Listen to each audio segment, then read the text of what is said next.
All right, what's going on, everybody? Welcome back to the Soccer Performance Podcast. We are here for episode 20. Today, we got Jacob, who's working out of Forge as a strength and conditioning specialist. We're really excited to hear about his story, about his day to day, and I'll let him introduce himself a little bit more. So, Jacob, go ahead. Welcome. Yeah, thank you. Thank you for having me. Jacob Miller, strength and conditioning coach for Forge FC. Also overseeing all of the sports science components that go on here. And this is my third season here.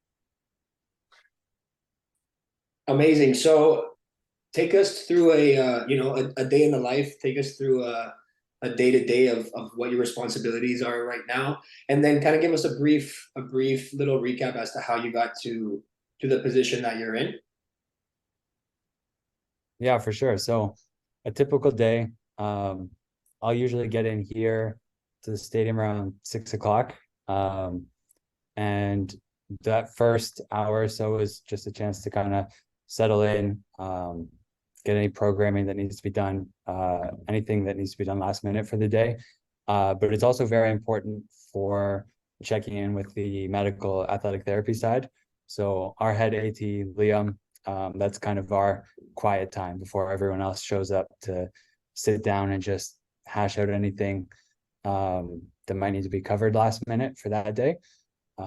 Make sure everyone's on the same page, and then the players will start rolling in somewhere between 7 and 8, depending on the day.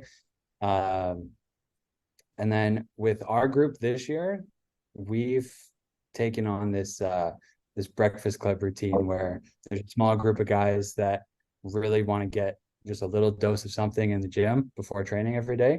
So that is now a daily routine. So I make sure that's set up for them. They'll come in, they'll have a little breakfast, they'll do that. And then it's out training for an hour and a half to 2 hours. And then any workouts that we do that day go right after training. And then we're into lunch and video if there's video scheduled that day. And then that's kind of what each and every day looks like for us. Nice. So just to kind of give people a bit of history. What's your education? What's your background like? How did you get to the position that you're in right now? Yeah, so I took quite a winding road to get here. I actually don't have a prior history in football. I grew up as a basketball player. Um, I went into kinesiology at McMaster, and to be honest with you, my plan was to play basketball. Um, that didn't shake out for me. So essentially, I flipped the switch when the opportunities weren't there. That the same way I poured myself into the sport as an athlete, I just immediately poured myself into the coaching side. And after my first year of school, I took a whole year off. I stepped away from the schooling temporarily, and was fortunate to get my first internship right away.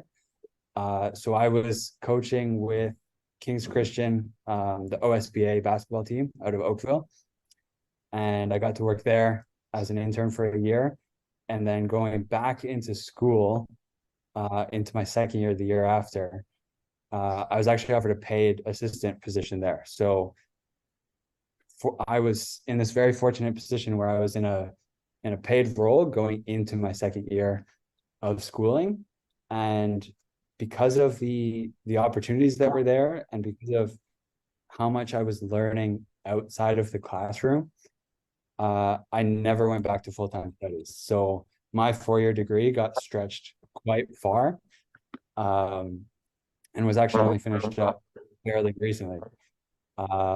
So yeah, I did a second year with the King's Christian basketball teams. And then after that, started my McMaster performance internship. So kind of a strange order of events where normally that's like you'd go into it in your second year with the school's performance staff as an intern, but that kind of got pushed back because of these other opportunities. And then when we were kind of in the heat of COVID, the director of strength and conditioning, Ben at McMaster, reached out and said essentially Forge is looking for essentially like a student to come in and oversee the strength conditioning component. So I actually came in here as like a student role, which then into the second and into this year became kind of a full contracted thing. But essentially the role hadn't changed between one year and the next. I was very much running all of the strength training, running all of the sports science, and was very much thrown into it in a sense, but at the same time felt very prepared for it. I think relative to what kind of a student position would typically look for, because I had done so much of my own personal education on top of the schooling. So that first year though was a big learning curve because I hadn't had a lot of exposure with the sport.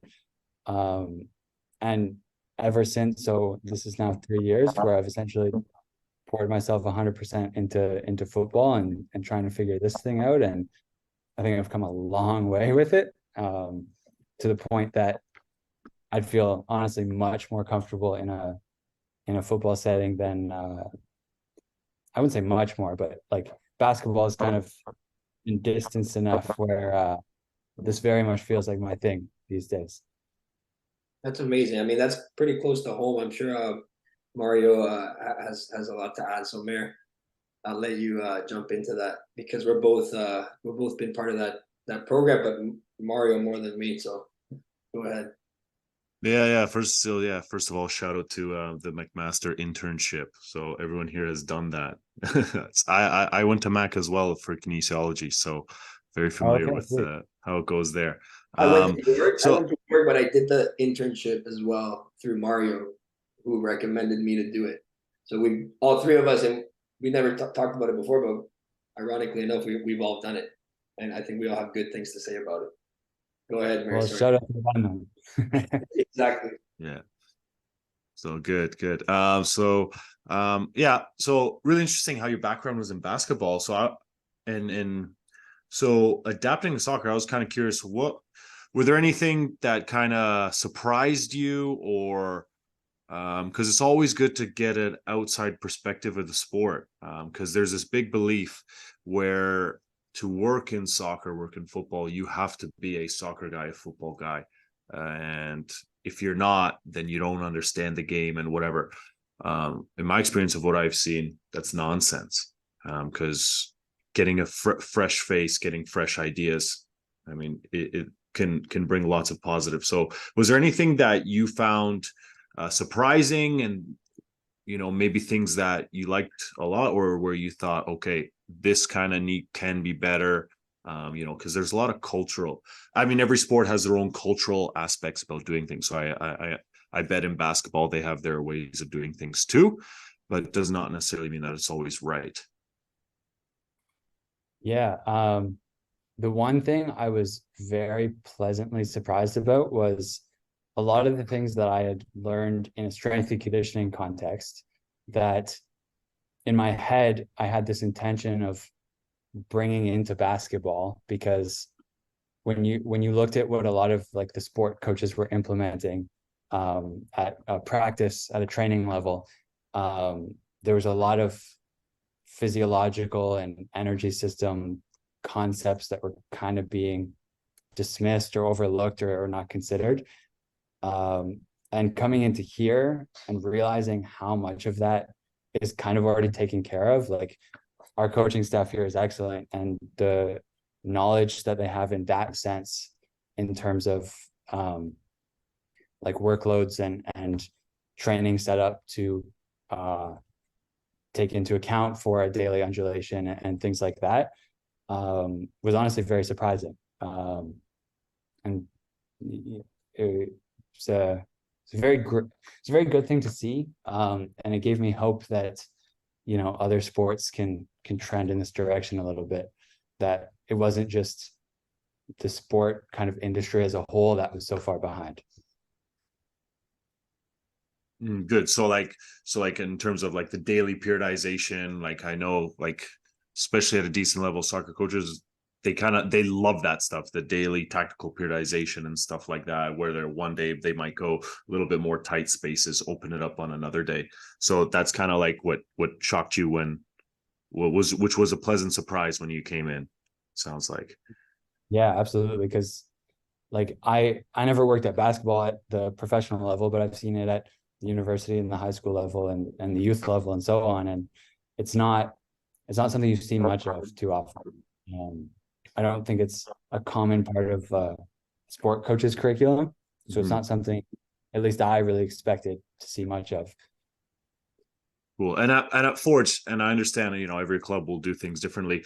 How much involvement do you get in the kind of working with coaches in the planning of sessions, or perhaps on pitch during the session assisting? Is there much of kind of input there that they allow from the strength and conditioning staff, or is it more so you're just supporting the session, they run it and kind of like that? Yeah, so something I was told basically day one, week one, when I started here, was that they wanted me to have an input in terms of not necessarily what is done on the pitch, but maybe how it's structured or in what kind of doses and quantities. But it was kind of put in a sense that like, we recognize you're new to the setting, to the sport. So it was like, we want you to work towards getting to this place where, we can have this this back and forth. And year after year, it's kind of moved in that direction. I will say our coach Bobby is very intelligent when it comes to a lot of stuff on his own. And I know what he wants is just that little bit of support when it comes to a lot of these things. So my role is more so in the tracking and giving the feedback in terms of workloads and especially on an individual level. So we'll keep tabs on each player's daily and weekly high intensity run distance, sprint distance, acute to chronic workloads for all those things. And we put a really big priority on getting a high enough intensity in the week and making sure that there's no players kind of left behind. Because as you go through a training week, you can have certain intentions about the intensities and the workloads that you want to hit, but there's always going to be players, whether it's based off position or unfortunately the effort that they put into certain things, that are going to be left behind from a fitness perspective.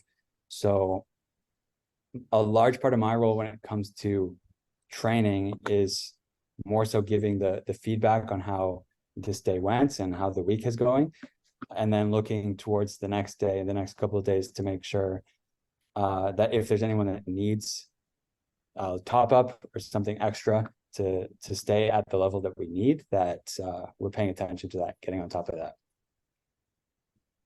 Very interesting. I actually wanted to ask you because we're all aware of the dominance that Forge has had through the league, and obviously you can kind of sense why, and it starts from the leadership. But from your perspective, what do you find? What is that difference maker? What is that factor that has, or that has Forge completely in kind of a different level within that league? I think because myself coming in 2021, I kind of missed the beginning stage of things here. So I sort of missed out on how it was essentially forged and put together. But coming here, what I saw from the culture and the environment was a really high standard in terms of like losing never feels like an option to anyone at any time. And even when we were playing big teams in CONCACAF and playing in much bigger arenas, it was always we belonged there. We expected to win, and that's just so deeply ingrained, not only in the staff but into all of the players here as well. So I think the other component of that is when you have really good staff and you have really good players and you have this winning culture, I think you attract more of that. You attract players with a high skill level that want to win and want to compete and want to feed into that. So honestly, I think that's the differentiator here. Yeah, that's very interesting. I think that Is there?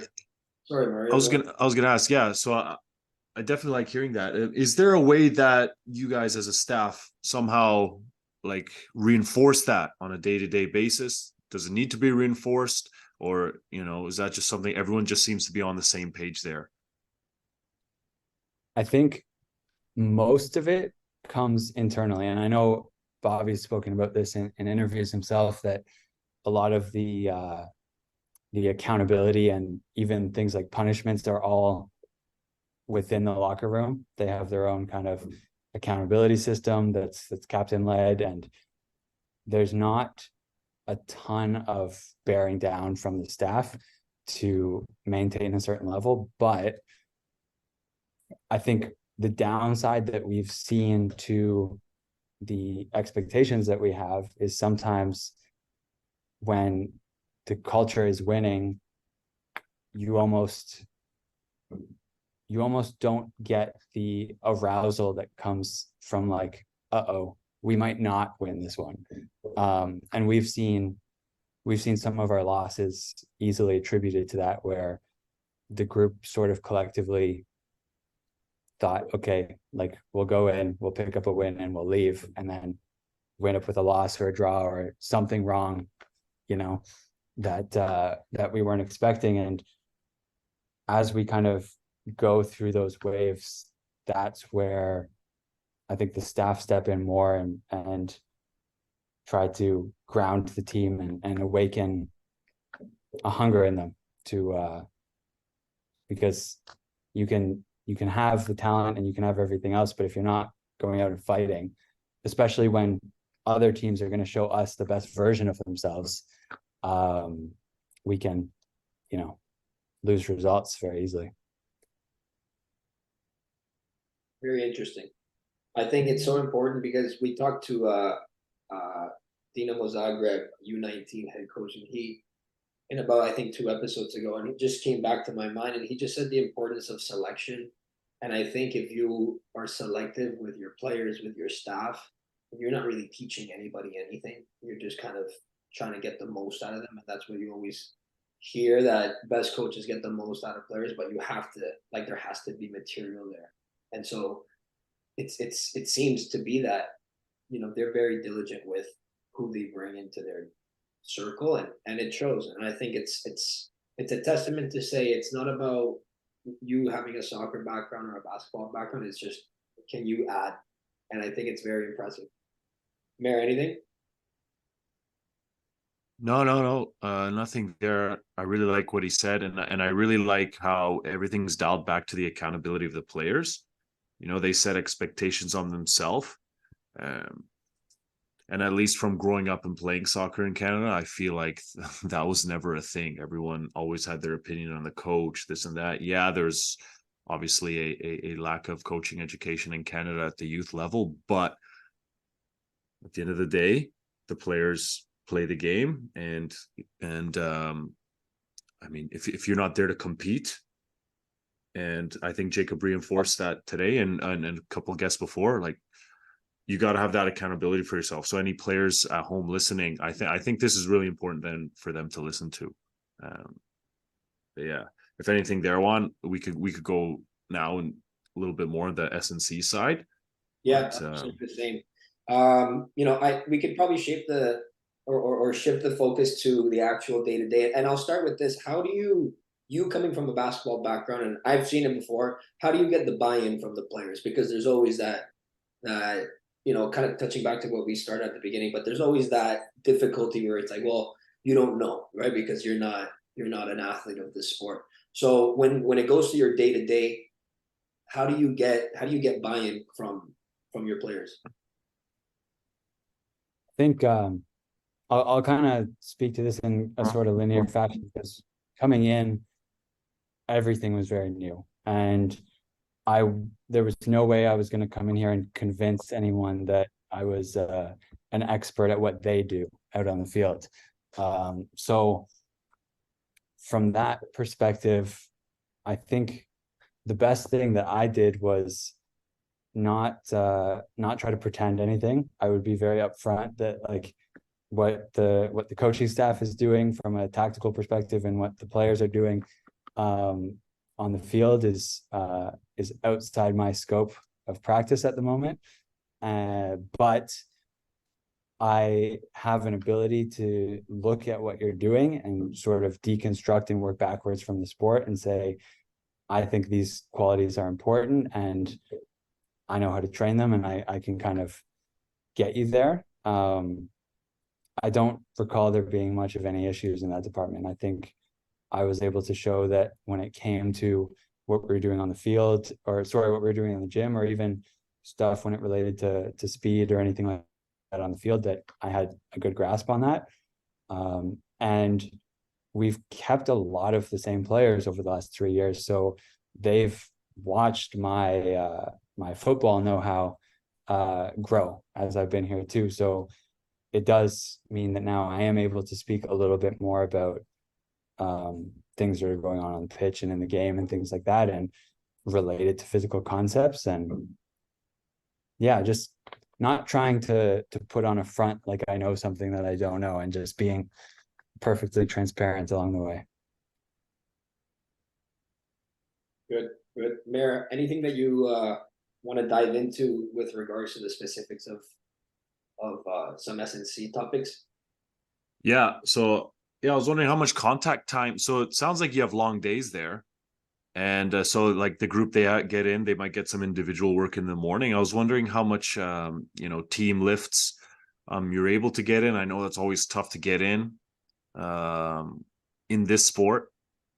So I was wondering how you go about that. Do you get team gym time kind of every day they're in, or is that kind of dwindled down to like once a week? How does it work? Yeah, so the way that I've set things up is any workouts we do fall between training and lunch. We'll usually have an hour to an hour and a half in there, depending on how long training goes, and if there might be a video session before lunch. And essentially my structure is match day -4. We'll have our heavy strength session for that week. And then match day -3, we'll hit kind of all of our accessories. So that match day -4 will be more of our global things like RDLs and squats and something heavier like Nordics, things like that. And then the match day -3, because it's a higher volume session on the field, I essentially just match the theme of training with the theme of the lift. And that'll be more of your core exercises and hip and ankle accessories, things that are more, you could say, kind of injury prevention based, but things that we'll do at a higher volume to build up the capacity of those. And that is essentially it in terms of mandatory things that I need them to do in the weight room.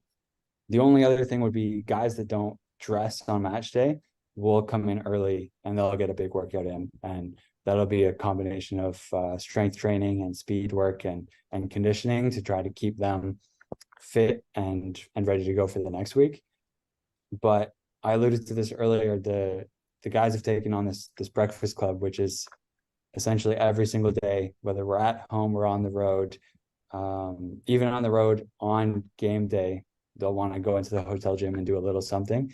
So that essentially follows the same principle. We keep it very, very small in dose, sort of a microdosing perspective. And I just match the theme of the training session for that day with what they're going to do in the gym. So we'll get a little bit of speed and explosive stuff on a match day -2. We'll do an even smaller dose of that on a match day -1, just something that's kind of potentiating in nature, get the nervous system fired up. And I think we've successfully been able to sort of check a box every day without adding any unnecessary fatigue. And back to the locker room accountability piece, that was something that the players started. It was the beginning of the year, and they said there's a small group of guys that said we want to be in here every single day. And funny enough, it started with them kind of writing what they wanted to do on the board. And as soon as we were doing bench press 4 or 5 days a week, I was like, all right, guys, I'm gonna provide you with the programs for each morning. And then but their sort of momentum and motivation with that just carried all the way through. And we're now deep into the season, and there's a good chunk of guys that haven't missed a day. No, that's really good. And I think that reflects on the culture as a whole, and everything you brought up in the beginning about the, the accountability, the expectation of winning. It's one thing to expect to win, but it's another thing to do what's necessary on a day-to-day basis to make sure that it's, actually happening and actually part of the culture. So it's some really good things, I think, that kind of we see in the back theme there of everything you're explaining to us is how things are run there. It sounds like it's a very, very productive, positive, and a very winning kind of atmosphere. So really like what I'm hearing here. Juan, you have anything there? No, I think it's very like you said, it's a reflection that there's the same consistency in all parts. And I think there's a certain level of trust that lets you operate how and lets you take over when you should. And we keep hitting that same kind of theme that it's a collective effort, right? It's parts working as a whole that ends up producing good systems. And it's never saying that SNC is the most important or that technical is the most important. It's understanding how each each focus has its priority and on what day. A couple things I wanted to ask you in terms of what you see what you see is the most common thing between we always ask these things between the young players that are coming in, right, and the young players that stay and make a statement and those that don't. Yeah. Something that actually surprised me a little bit seeing in this environment was, you always hear that I always used to hear things like coaches don't care so much about the physical aspects. Like if you can play, if you have the skills, if you can move, that's kind of the priority. And coming in here into a professional environment when the expectation is that you're going to be able to run really high volumes and run at really high speeds and be strong and physical enough to battle with grown men. There actually is a big focus on the physical side of things. So I know in a lot of sports, there's a predominant culture that is changing, but it is sort of sport focused with not too much emphasis on the physical development side. And if my skills are good enough, I'll be okay. And I think if the sights are as high as the professional level, there is an expectation that you can take contact, you can hang with very strong, very physically developed grown athletes, and the gap is very big sometimes. Great. I think it's important because there's this hesitancy I find for youth soccer to play at your own age. And so I find that if you kind of naturally introduce that for the players that are at the time to do so and that can handle it, I think it's a natural, transition as you get older, because it obviously 15 would be relevant to 13 and so on. And so I think I highly encourage that to clubs to produce and to create that type of scenario within their systems, because it's very difficult and I've gone through it, for a player to get to 18 and now be put into men versus boys, because a 22-year-old is still much different from a physical perspective than an 18-year-old. And so sometimes even just the use of the body itself, it doesn't mean that you need to be, extremely huge and muscular, but it just means that you need to know how to brace and how to use your body. And I think that it's so important to hear it from you, somebody who sees it from a day to day. And I think it's reasonable for Canadian players, because that's obviously uh, our main viewership from that. If you want to aspire to play, you know, professionally, the CPL is a great opportunity to start. And it's important to just take these nuggets of wisdom and just apply them in your everyday life. Because I'm sure people will hear this and be like, yeah, okay. But it's like you said, the consistency, just like you have your breakfast club, like you can just take on and take that from this episode to say, you know what, I'm gonna add that to my regular routine. I don't think it's gonna cause any harm. So I think that's it for me, Mayor. I don't know if you have anything else that you want to add.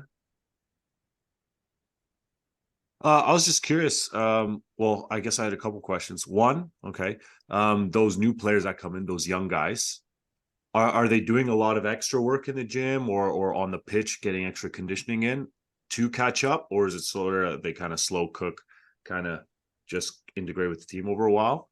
And then the second question I would have asked, because there would have been some games with MLS clubs and stuff like that. Do you see an even bigger gap from kind of the CPL level and that level? Is there any differences you see there, or is it more on the technical side that it's just a higher level league, perhaps? Yeah, so to address the first part, the when I mentioned how we're monitoring things closely on an individual basis in terms of running volumes, sprint volumes, things like that.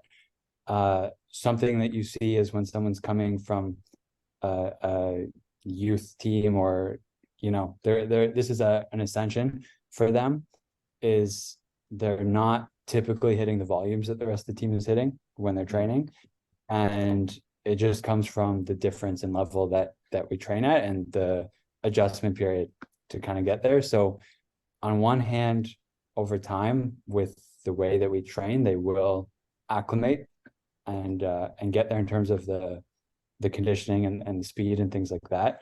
But we will often supplement with a little bit of extra things to help that along.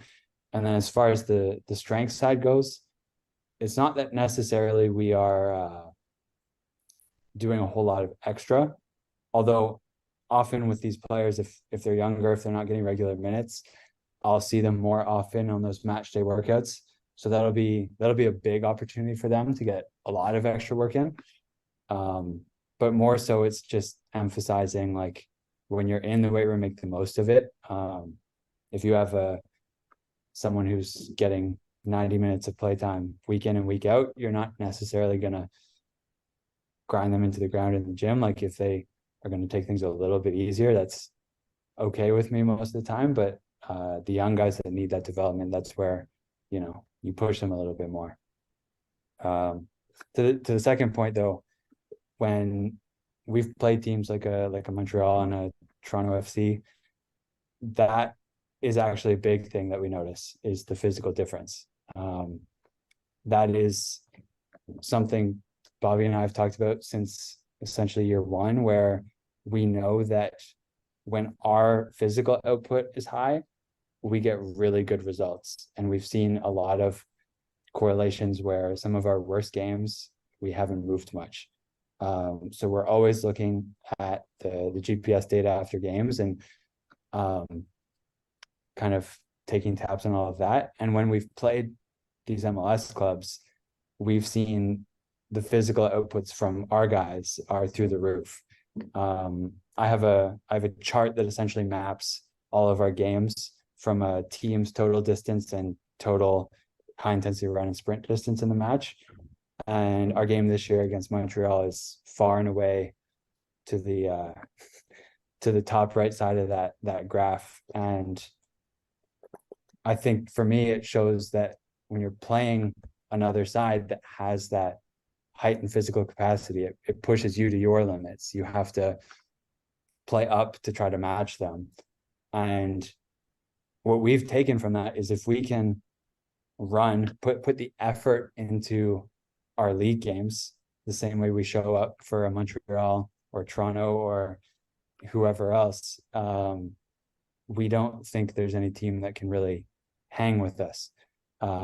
It's just a matter of kind of sparking that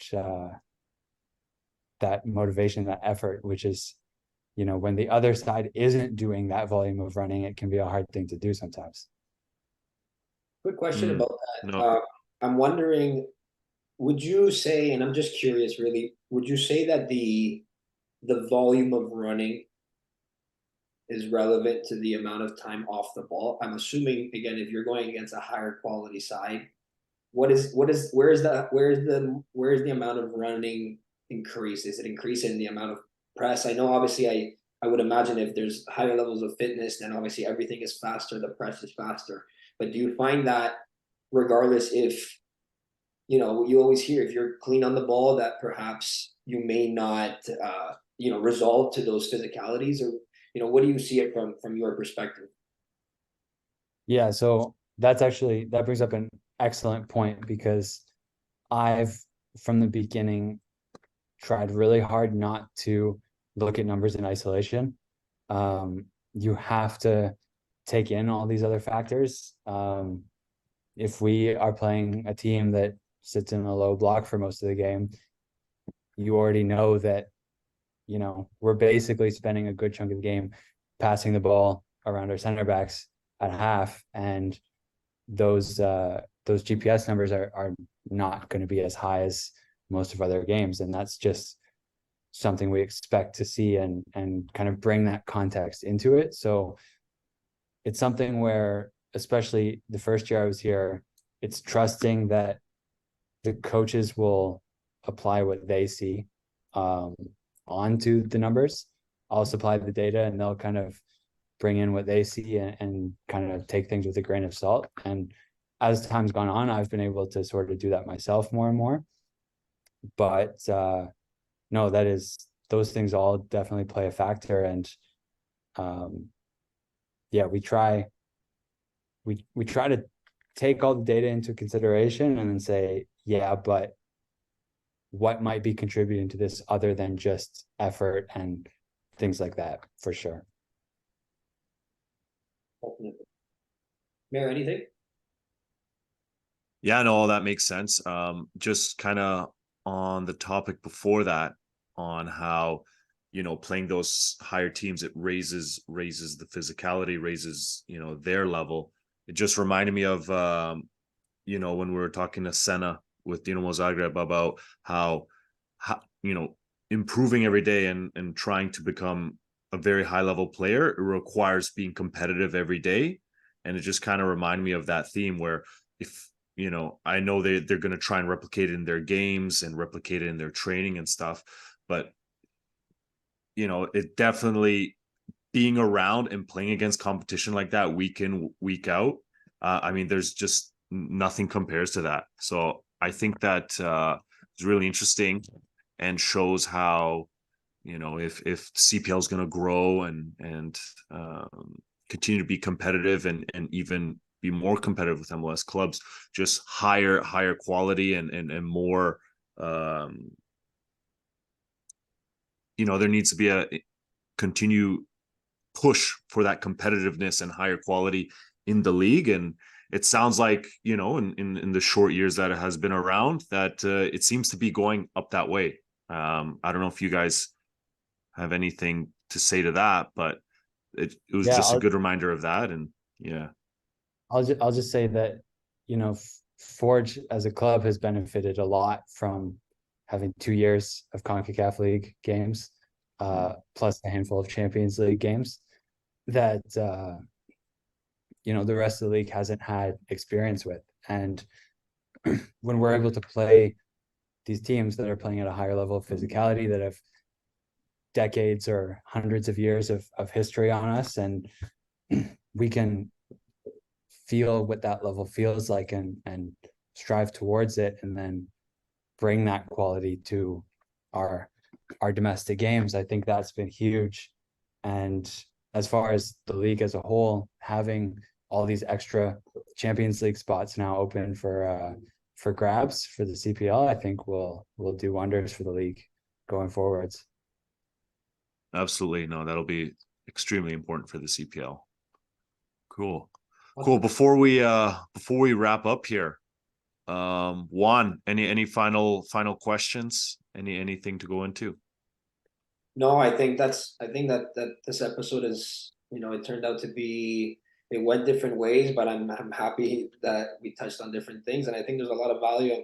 And we talked about the interesting pathway to get to a professional position, and I like that we touched on that, because I'm sure there are people that aspire just like us.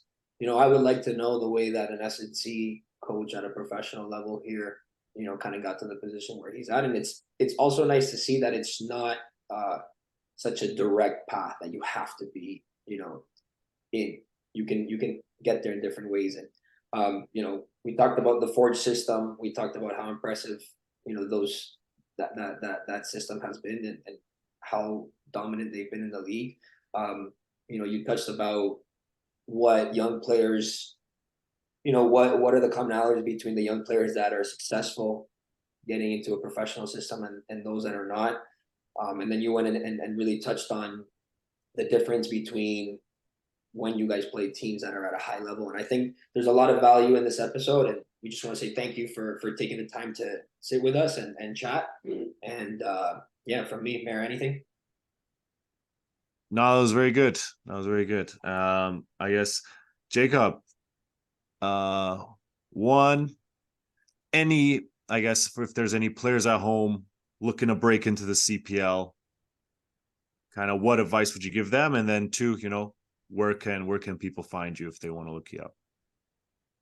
Yeah, I would say I'll just kind of go back to my previous point that, make sure you are ready for the level up in physicality, that, you have the ability to sprint, and to sprint a lot, and to go shoulder to shoulder with some guys that might be a lot stronger than you. As far as where to find me, Instagram is Miller Human Performance.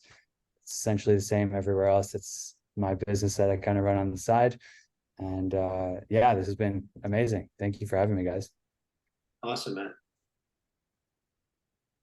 Hey, Well, our pleasure. With that being said, we'll wrap up episode 20. So again, Jacob Miller, thank you so much for sitting with us and chatting, and all the best with the rest of your season. Thank you. All right. All the best, boys. Take care, guys.